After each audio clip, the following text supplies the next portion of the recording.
Videos showed hundreds, if not thousands, of Uyghurs who were bussed and put on the train and sent to mainland Chinese factories to work. These videos came out right at the time when coronavirus was spreading in China and around the world. When most Chinese companies shutting down, nobody is working. And we only see the mass transfer of Uyghur laborers to other parts of China at this time. These videos all appeared on China's TikTok or Douyin app, and a lot of people shared these videos.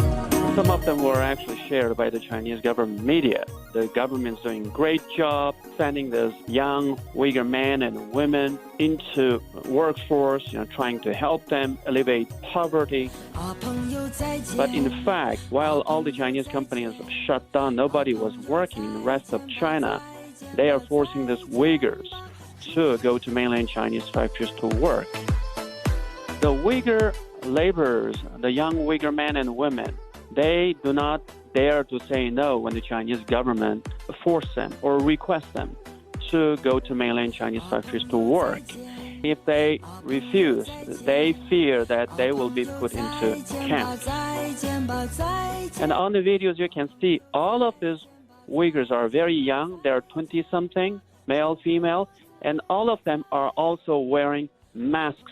Clearly, coronavirus is a risk for them. The camps are obviously the internment camps. The Chinese government put up to 1.8 million Uyghurs, Kazakhs, and others in these internment camps since 2017, although the Chinese government called these camps vocational training centers and the detainees as students. But the overwhelming preponderance of evidence prove that these are in fact internment camps. The people inside are not students, they are detainees. They face 24/7 political indoctrination, lack of food, lack of hygiene, and even torture at these camps. So many Uyghur activists believe that the recent transfer of the Uyghur laborers are actually camp detainees who were forced into labor in Chinese factories in mainland China.